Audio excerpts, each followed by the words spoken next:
சுவையான இட்லி குருமா ரெடிங்க. இது பேர் இட்லி குருமா வேறு, இது இஷ்டு பேர். வெள்ளை குழம்பு, வெள்ளது உருளைக்கிழங்குல தனியாக செய்துருங்க. இட்லி குருமா ரெடி. நீங்கள் கண்டிப்பாக செஞ்சு பாருங்கள், உங்களுக்கு பிடிக்கும்.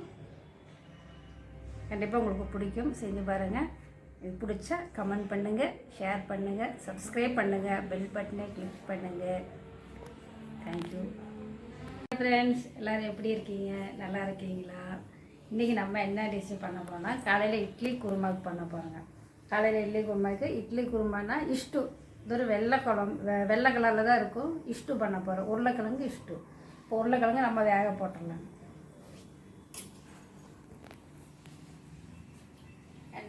கிழங்கு ரெண்டாக கட் பண்ணி போட்டுருங்க.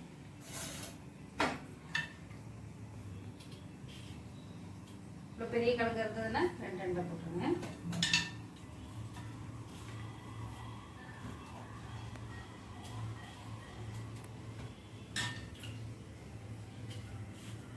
இதை நல்லா வேகும், இல்லைன்னா ஒரு பக்கம் ஒரு மாதிரி வேகாமல் இருக்கும். நான் 4 உருளைக்கிழங்கு எடுத்துருக்கேன்.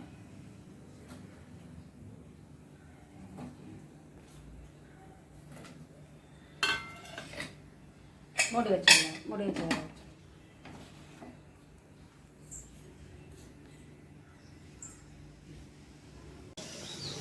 இப்போ இஷ்டு இந்த வெள்ளை குருமாவுக்கு இதில் என்னென்ன போடலன்னு சொல்கிறாங்க. தேங்காய் எடுத்துருக்கேன். தேங்காய் வந்து அரை மூடியில் நம்ம அந்த அடியில் அந்த சிவப்பு கலர் இருக்கும்ல, அதெல்லாம் சுரண்ட வேண்டாம். மேலே அப்புறம் அந்த வெள்ளை மட்டும் சுரண்டனா போதும். எடுத்தால் போதும். தேங்காய் பூ மட்டும், வெள்ளை பூ மட்டும் எடுத்தால் போதும். பச்சை மிளகா 2 அரைக்கி எடுத்து போட்டிருக்கேன். இஞ்சி 2 துண்டு. ஏன்னா நம்ம நறுக்கி போட்டால் குழந்தைங்கள்லாம் சாப்பிடும்போது எடுத்து வெளியே போட முடியாது. அதனால நம்ம 2 துண்டு அரைக்கும் போதே போட்டுக்கலாம். பச்சை மிளகா காரத்துக்கு 2 மிளகாத்தூள் இதில் போடுறது இல்லை. அதனால் நம்ம பச்சை மிளகா அரைச்சும் போட்டுக்கலாம், வெங்காயத்தோடு வதக்கியும் போட்டுக்கலாம். 2 துண்டு இஞ்சி எடுத்துருக்கேன். வெங்காயம் எடுத்துருக்கேன். ஒரு 3 பெரிய வெங்காயம் எடுத்துருக்கேன். 2 கொத்தமல்லி கருவேப்பிலை 2 கொடுத்து, பச்சை மிளகா வடகருக்கு 2 போட்டுக்கலாம்.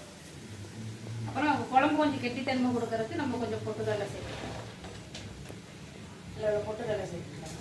ஏன்னா இதில் தேங்காய் பாலும் எடுத்து ஊற்றிக்கலாங்க. அது கொஞ்சம் தண்ணியாட்டு இருக்கும். அதனால நம்ம தேங்காய் பூ, வெள்ளை பூ மட்டும் நல்லா நெகுன்னு மையாட்ட அரைச்சி நம்ம சேர்த்துக்கலாம். அதில் குழம்பு நல்லா டேஸ்ட்டு கொடுக்கும். இட்லி, தோசை, குருமாவுக்கு எல்லாம் சூப்பராக இருக்கும். அந்த குருமா டேஸ்ட்டு நம்ம அரைச்சிக்கலாம். இதில் வேறு ஒன்றும் போட தெரியல. தேங்காய், வெள்ளைப்பூ, நல்ல பொட்டுக்கடலை ஒரு 2 ஸ்பூனுக்கு, இஞ்சி 2, பச்சை மிளகா 2 அரைக்கிறது. உங்களுக்கு காரம் நிறைய வேணும்னா இன்னும் கூட சேர்த்துக்கங்க. இப்போ 2 அரைக்கிறதுக்கு போட்டிருக்கேன். பெரிய பச்சை மிளகா இருக்கிறதுனால இது 1 வணக்கருக்கு 1 கூட போட்டுக்கலாம். இப்போ நம்ம இது அரைச்சி எடுத்துக்கலாம்.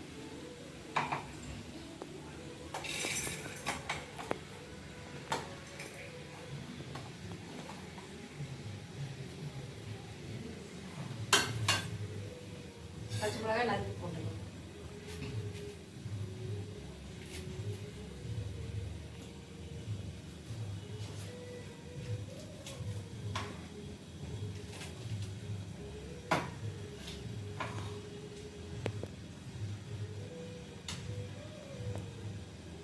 இந்த ஸ்கூலுக்கும் கொடுத்து விடலாம். குழம்புன்னு இது வாசடிக்கிறது எதுவும் பண்ணாது. வெங்காயம் எப்போவுமே நல்லா வணக்கணும்.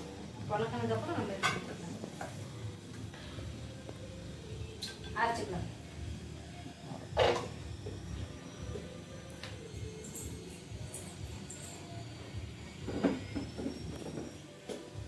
இப்போ நம்ம வெள்ளை குருமாவுக்கு தாளிச்சு விட்டுருவோம். வடசட்டி வச்சுட்டேன். நீங்கள் இது நான் வடசட்டியில் வச்சுருக்கேன். உங்களுக்கு வீடியோவுக்கு தெரியறதுக்காக நான் பெரிய பாத்திரத்தில் வச்சுருக்கேங்க. எண்ணெய் ஊற்றிக்கலாம்.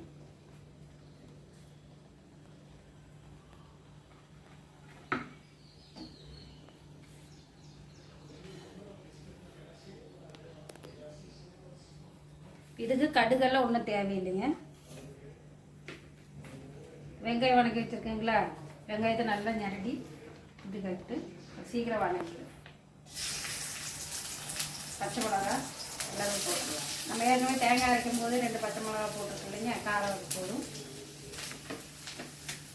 கருவேப்பிலையும் 2 போட்டுக்கலாம்.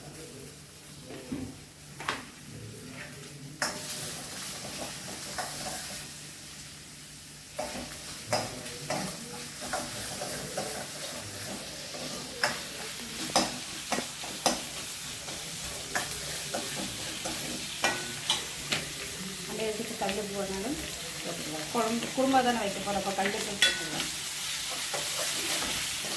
கடுகு எதுவுமே வேண்டாங்க, இது மட்டும் போதும்.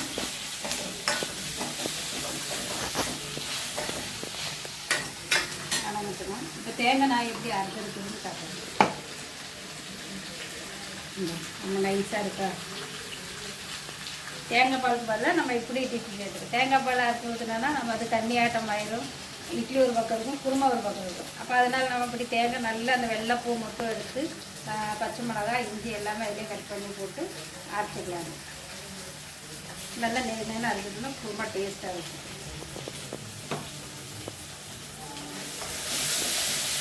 உருளைக்கிழங்கு மசிச்சு வச்சுருக்கு. அந்த மாதிரி மசிச்சு நம்ம உருளைக்கிழங்கு மசாலா பண்ணுறோம் பண்ணிங்க, அந்த மாதிரி நம்ம 1-2 மசிச்சு வச்சுருக்கோம். மசிச்சு வச்சுருக்கோம்.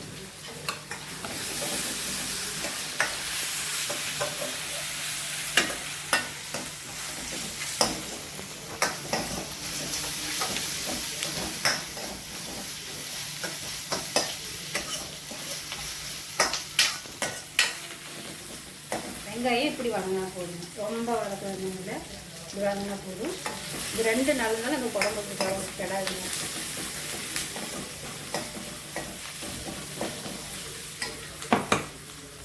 உருளைக்கிழங்கு போட்டு வச்சுருவோம்.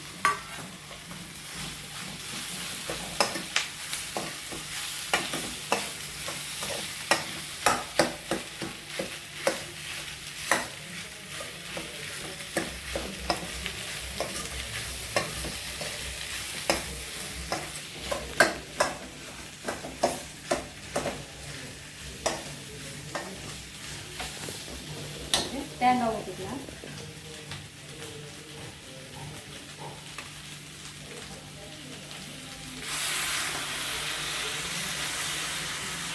ஈஸியான குருமா வேணும்.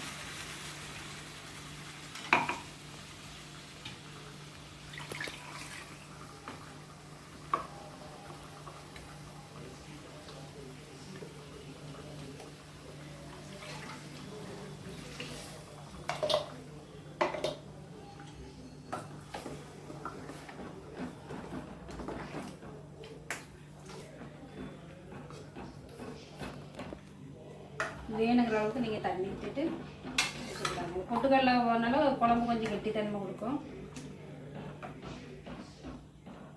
உப்பு போட்டுக்கலாம். உங்களுக்கு வெங்காயத்தில் உப்பு போட்டுருக்கேங்க.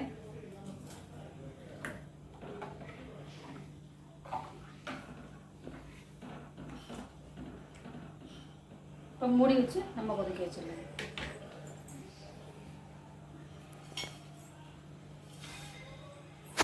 இதை இடையில நீங்கள் கலரி விட்டுருங்க.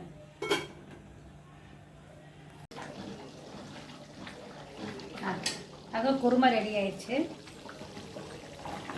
குருமா உங்களுக்கு பிடிச்ச மாதிரியே கண்டிப்பாக அது உங்களுக்கு பிடிக்கும். வீட்டில் செஞ்சு பாருங்கள். ஒன்றும் இல்லை, ஈஸியான மெத்தடு தாங்க. ரெடி ஆயிடுச்சு.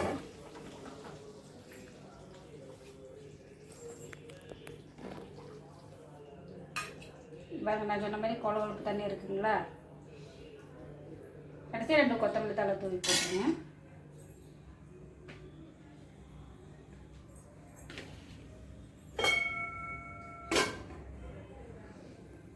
சுவையான இட்லி குருமா ரெடி.